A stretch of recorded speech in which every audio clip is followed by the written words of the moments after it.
What's up, guys? MisterPayneS. I hope you're having a great day, and today I am here to talk to you about why I do not like Star Wars: The Force Awakens. It hurts me to say this, and I know people who are also disappointed by this movie. Now, a lot of people are hyping this movie up because it's like this big thing, and Star Wars is back, and et cetera, et cetera. I didn't think like my expectations were not going to be like a 10 out of 10. I didn't think it was going to be the perfect movie. I just wanted an above average Star Wars experience, and cinematically, visually, and the score, great. Great, absolutely. Star Wars. It was so beautiful, and the music was so good. But the story. I'm gonna get into some spoilers, so if you don't want to be spoiled, because I know most of you have not seen the movie yet, you just click away now. Click away now, because I feel like I'm gonna spoil something, and it's gonna be like bottled up at me, and it's gonna spew out. So, if you want to leave now, feel free to do so.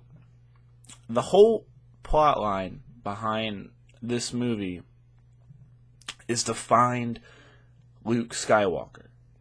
No one's seen Luke. Luke kind of just like went off on his own. He tried training someone, training his own apprentice that ended up turning against him and didn't work out and all that stuff. So he's just kind of like in seclusion, just like meditating. I don't know what he's really doing, and you don't know until the very end of the movie. So the whole time, the whole crux of this movie is getting this little, I guess you say, hard drive that has a piece of this map that basically is supposed to tell you where Luke is. So this little droid BB-8 has it and everything. And the BB-8 was funny. All right, the droids and Chewbacca and all the non-English speaking characters make you smile and laugh, because it's just like Star Wars. Just every time Chewy just like went off and just said something, it just brought a smile to my face, because it just made me feel like a little kid again. And whenever you see the Millennium Falcon and then Han and them, it makes you feel great. It makes you feel great. And then Kylo Ren, the biggest brat in all the goddamn galaxy, appears. And they reveal within like 5 minutes of this dude that they reveal the whole thing about him. There's just no guessing. Everyone kind of speculated this before, but spoiler alert, Kylo Ren is the son of Leia and Han. And they sent him off whenever he was younger, and he got trained by, ended up being picked up and trained and manipulated by Snoke, who you don't learn anything about in this movie. In the movie, he's just like a 30-foot tall, like, hologram thing. And Andy Serkis is a good actor. Why can't we just use Andy Serkis? It always has to be Andy Serkis playing something that's not Andy Serkis. I don't yeah, he's good doing the Planet of the Apes stuff. He's good doing Gollum. But, like, the dude can act. Let him just act. Like, he always has to be some kind of CGI monster thing. And I don't know what this thing is. But there was no character development with a good bit of the characters, which is kind of expected, because it's a big movie. There's a lot of characters to kind of focus on. But as the movie goes, and by the way, my favorite character, new character in the movie, is Rey. Rey is a badass. Spoiler alert again. Turns out she's got a little bit of the Force in her. Kind of makes you speculate a little bit. I think I know why, but let's not get into that. So eventually, as it goes on, you see the new character Finn. He was a stormtrooper, and apparently he's like the only stormtrooper in the galaxy with like a conscience. He's like, I don't like this. I don't think this is kind of cool. So he helps one of the resistant pilots that they capture escape. And I don't... And I guess at this point, they stopped using clones, and they started using, I guess, like, actual, like, kids from, like, birth. I think that was referenced in there at some point. I'm not completely sure. But, so they escape, and then they go off, and the new First Order, World Order, whatever the frick it's called, is hunting down Finn and Poe, shoot them down, and then Finn meets Rey. Rey beats the shit out of Finn. And then this whole kind of romantic comedy thing starts happening with Finn and Rey, where, like, Finn becomes oddly super attached to her, like, right away. Like, it's, like, right away. Like, he's, like, willing just to die. I guess, I don't know, he's just willing just to do anything for this girl that he doesn't even really know, and that she kind of pushes him away at first. I don't know. And then further along the line, they're trying to get BB-8 because he has the map piece. They're trying to get him back to the Resistance and stuff like that. And that's whenever they meet Han Solo and Chewie, who take back the Millennium Falcon, which was awesome. And it was so great. All the scenes with Harrison Ford and Chewie in the same frame is probably the coolest stuff I've ever seen in Star Wars. It just made me smile. I was laughing the whole time. I was just, like, giddy, like a little schoolgirl, just giggling the entire time. And then they started exploring Kylo Ren. Kylo Ren hates his parents, I guess because they sent him off or whatever. And he decides to kill off whoever he was before mentally. Like he's in the fucking League of Assassins or some shit. He becomes a Knight of Ren. And then he gets, like I said, he gets picked up by Snoke and all that. And then he just renounces all of it. And this dude is so obsessed with becoming the same level and same, like, prestige as his grandfather, Darth Vader, that he's like he throws so many temper tantrums in this movie. It's ridiculous. It's like a little kid saying that, like, you cannot have more dessert. You've had too much dessert. Now go to sleep, you little animal. And he starts slashing shit and breaking shit. And, like, there's a scene where he's just, like, hitting shit because he's so mad. And the stormtroopers on the outside of the room were like, yeah, I'll come back later. Because apparently he does this a lot, apparently. Like, it's, he's such a brat. He's such a brat. And then there's the scenes where he's trying to, they capture Rey, and he's trying to basically force read her mind, trying to get where the map is and where Luke Skywalker is. And she refuses to give in, because she has part of the Force. And then she, reverse force, like, mind fucks him, and he's like, oh, yeah, you're scared not to be as good as Darth Vader. And then Kylo Ren starts, like, whimpering like a little girl. It's like, it's so stupid. Why is your main villain in the movie, like, a little pretentious kid who just wants to, like, prove himself? Like, and I'm just going to jump ahead. This is the biggest spoiler I can tell you. So leave if you don't want this. Han Solo dies. I knew it was going to happen. This movie is so predictable. People in the theater I was watching it with, they were calling the shots like it was nobody's business going, he's about to die right here. Oh, God, I gotta sneeze. This movie sucks. And so Kylo Ren and Han are having, like, this, like, deep talk, and Han's like, you're my child, blah, blah, blah. And Kylo Ren's like, I'm not your child. That child is dead. And then they have this moment where you think Kylo Ren's handing over his lightsaber because he says that he needs help, and he starts like crying. Turns out, it's not even turns out. You know it's gonna happen. Dude was just messing with his dad just to get him close, and then just turns on the lightsaber and just shoves it through his stomach. And then Han Solo grabs his son's face and just like, my son, and just falls off this little platform into just an abyss, like in the most like Star Wars way.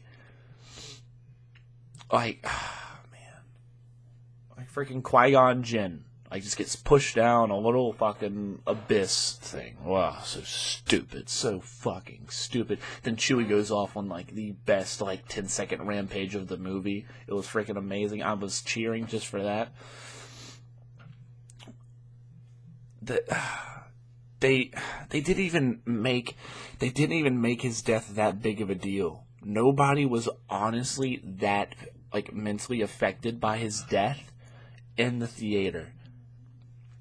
If you're gonna kill off Han Solo, one of the biggest badasses in all the galaxy, you better make it like work. You better like I almost wanted to force myself to cry out of respect of Han Solo, but I was just like, I saw it coming. I had like an hour and a half to prepare for this, and then it happened. And then Rey and Finn are trying to escape the Death Star planet thing, and of course Kylo Ren hunts them down. Oh, and by the way, he has the mask off most of the time now. By the time of this movie, he has the mask off, so like who cares about the mask at this point? It's just him and his Harrison Ford nose just walking around, and he's like, it's over, blah, blah, blah, and then Finn picks up the lightsaber. Kylo Ren has been trained by Snoke and the dark side to fight, to be a soldier, to be a knight of Ren. And he almost gets beat by Finn, who was an ex-sanitation stormtrooper. One of his like second time in the movie using a lightsaber, almost loses to him. How? How are you the main villain of my movie whenever you can barely beat a new guy? How? I can understand whenever Rey picks up the lightsaber and goes to town on him because she has the Force and stuff. And then there's this, there's this part where basically Rey's, kicking his ass or whatever. She's like stabbed him, gouged him in the shoulder. He's, wounded and stuff. And they have like their, lightsabers crossed and they're like in each other's face. And he's like, I can train you. I can, I can train you to use the dark side. Blah, blah, blah, blah. And like, dude, you can't even use the dark side well. You can't. She's new to this. She just found out she had this thing like 10 minutes ago, and she's already like a step ahead of you. You can't really teach her anything. She almost kicked your ass. And she probably would have if it wasn't for this random ass earthquake that happened and perfectly splits them up separately so that they can't fight anymore, and Kylo Ren gets away. Kylo Ren gets away because of a dank ass earthquake. I can't think of the freaking term for it, but it's whenever something. It's like the Eagles from Lord of the Rings just come out of nowhere and save the day. Whenever there should have been a death or there should have been some kind of finale right there, just something comes and breaks it up and says, "Nope, gotta wait until the next movie." So Kylo Ren's going to be training and shit for the next movie and all that stuff. So Chewy, who sadly is now, the lone original pilot of the Millennium Falcon, picks up Rey and Finn, brings them back on. And basically, after going back to Resistance Camp and hugging Leia, and Leia knows what happened. She felt it whenever it happened. man. Why? That's such a stupid fucking movie. They go to wherever Luke is, because the whole thing was like C-3PO is like, oh, R2-D2 is not going to R2-D2 is like in low power mode, which is basically like, yeah, I don't feel like doing anything today, so like I'm just gonna stand here the whole time. Like R2-D2 is like, well, Luke's not around, so there's not much for me to do. Kind of being like a selfish brat. There's a lot of selfishness in this movie. And so R2-D2, well, what do you know? He turns on right at the end, and he's like, hey guys, I have the map. Remember, I have the map, and the BB-8 droid has the rest of the map. And they go, oh, let's combine the map so we can get where Luke is. Whenever I tell you that R2-D2 had 99% of the map, and then BB-8 had like the final corner piece of a jigsaw puzzle equivalent of the map. It was the tiniest bit of the map. Whether or not it really made a difference on the map, it filled in the hole. But I was like, really, you needed that one little piece for the map. He was nowhere else. Don't you think that you could have gone to where that piece wasn't and kind of just looked around? Like, don't you think he would have been there? Because if it's just like a giant map of the galaxy, don't you think you can just go to where that little area is? You might have to kind of search a little bit harder, but you would know where he is, because if he's not anywhere else, it's not beeping anywhere else, he has to be in that little void. So, like, they could have gone there at any time, and just been like, oh, man. And they had to wait to get this little piece to go, oh, maybe we should go in that little place that, wasn't beeping, but now it's beeping, so, yeah. So they go there. And they go there on the Falcon. Chewbacca flies Rey. Rey has Luke's lightsaber from the old movies. The blue one. Oh, so cool. So cool. And it was also Vader's, I believe, right? Yeah. At least that's what the little goggle-eyed little woman said. Oh, God, she was weird. And so they go back on the island. This is the worst. This is the worst cliffhanger I've ever felt in my life. They get to the island. They find Luke Skywalker, who is just sitting on a mountain, just kind of like meditating, just by himself, just looking off into the distance, like like one does whenever their apprentice betrays them, and they go off on some kind of wild thing. Luke turns around. And, it's this big moment. You turn around, you're like, oh, yes, it's Luke. There's Luke. It's Luke. It's his face. It's Luke. Oh, yes, he's in he's like in an Obi-Wan robe. It's like, it's so great. And he turns and sees Rey, and Rey's just like, hey, dude, oh, by the way, this is all without words. There's no words in this last scene. And she just goes, with her hands, hey, I got your lightsaber, dude. You want your lightsaber? Like, hey, look at this lightsaber. You want this, right? And he just goes,